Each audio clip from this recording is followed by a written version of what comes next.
Jason and Sarah graduated the same year. Same university, same degree, same starting salary of $52,000. They even got jobs at the same company, cubicles 3 rows apart for the first 2 years. Today, they are both 35. They both make $80,000 a year. Jason has $47,000 saved. Sarah has $103,000 invested. Same salary, same city, same age. But their financial lives are now on completely different trajectories. And the gap between them is not going to shrink. It's going to explode. What Sarah crossed that Jason hasn't isn't a number. It's a threshold.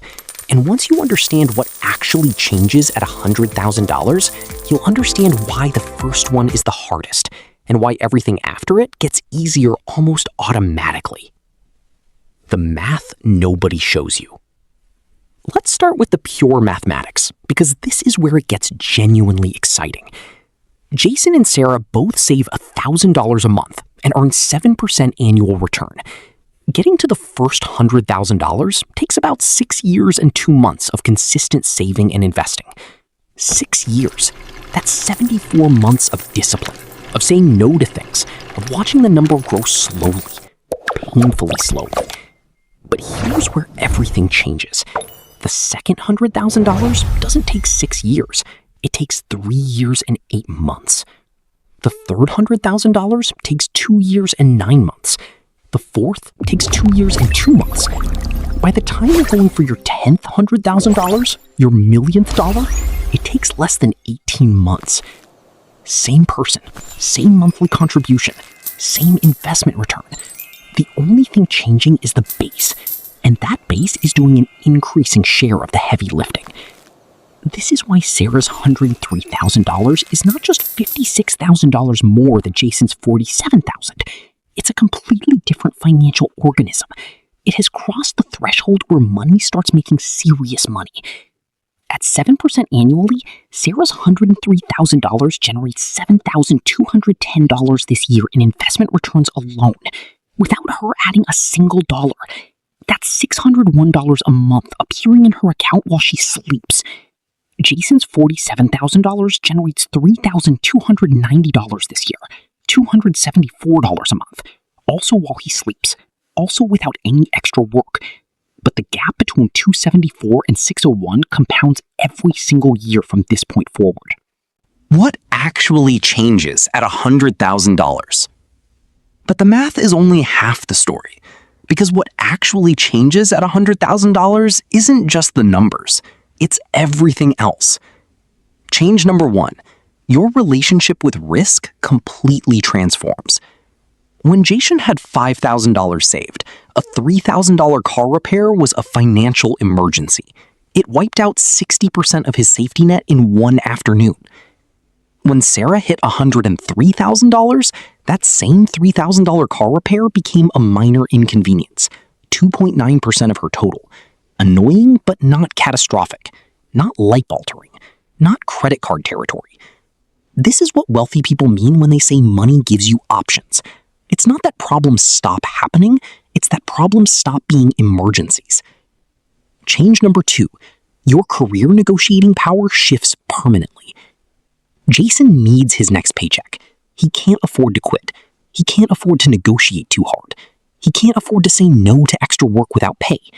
His employer knows this, even if they never say it out loud. Sarah has $103,000 sitting in investments. She could quit tomorrow and survive comfortably for over a year while finding something better. Her employer doesn't know the exact number, but they can feel the difference in how she carries herself. Sarah got a promotion last year, not because she worked harder than Jason, because she asked for it differently, from a position of security instead of desperation. Change number 3.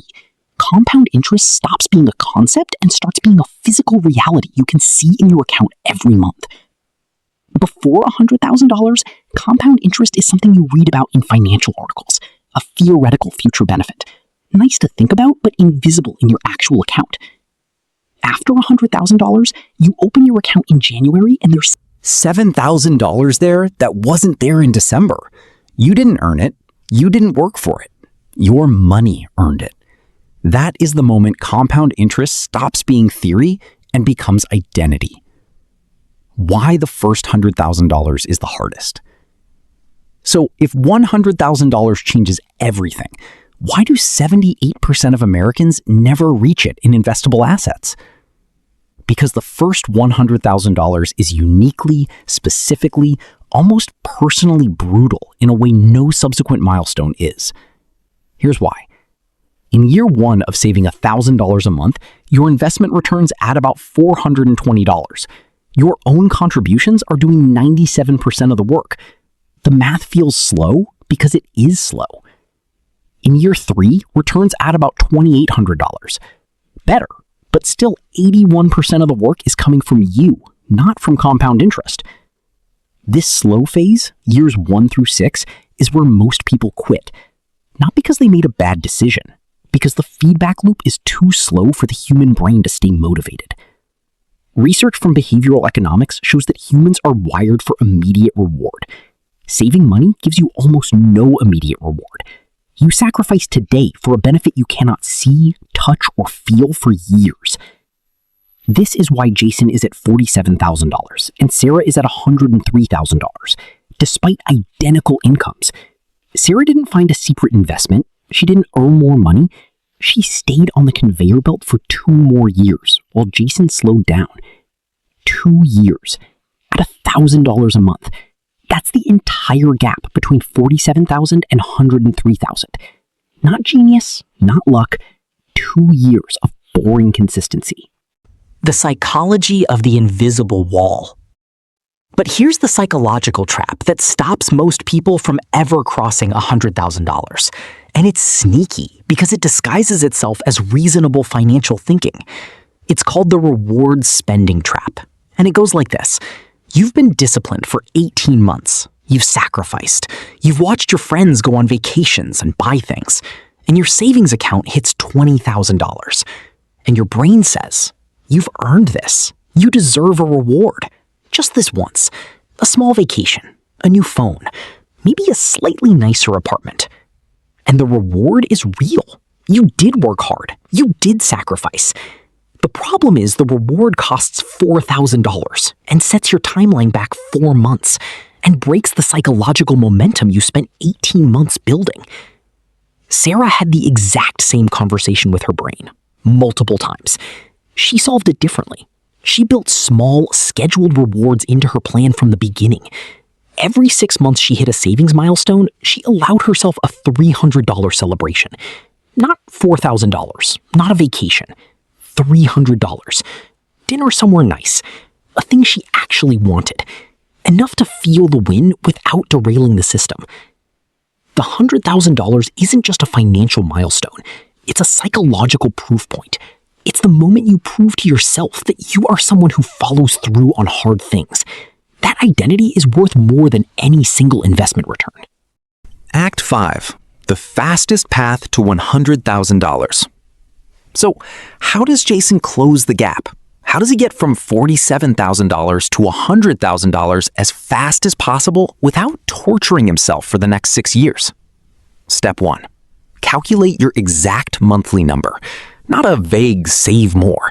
The specific dollar amount that gets you to $100,000 in your target time frame.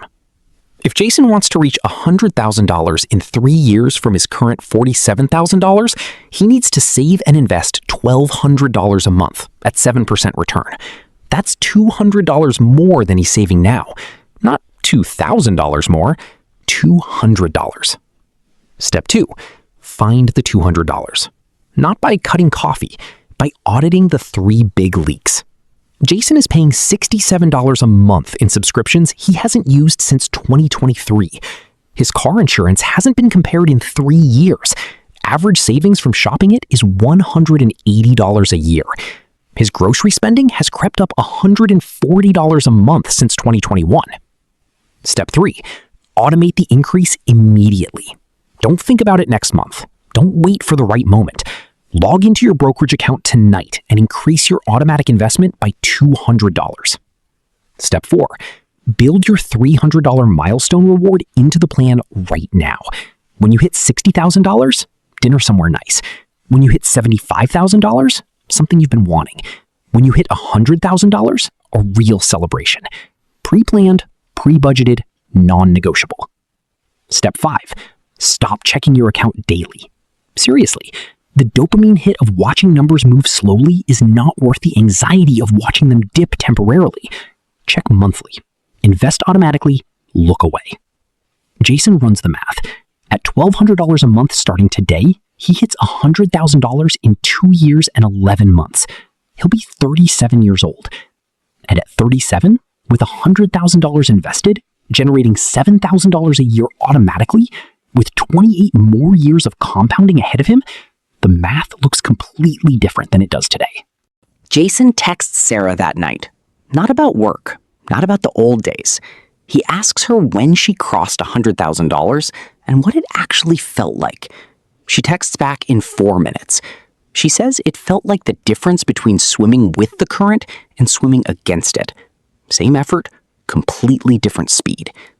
Jason puts the phone down, opens his brokerage app, increases his monthly investment by $200, sets a calendar reminder for his $60,000 milestone dinner. He's not at $100,000 yet, but for the first time, he can see exactly how to get there. And more importantly, he understands why it's worth the journey. Where are you on the path to your first $100,000? Drop your current range in the comments. Under 10K, 10K to 50K, 50K to 100K, already there. Let's see where everyone actually stands. Hit the like button if Sarah and Jason taught you something today. Subscribe to follow where they go next, and I'll see you in the next one.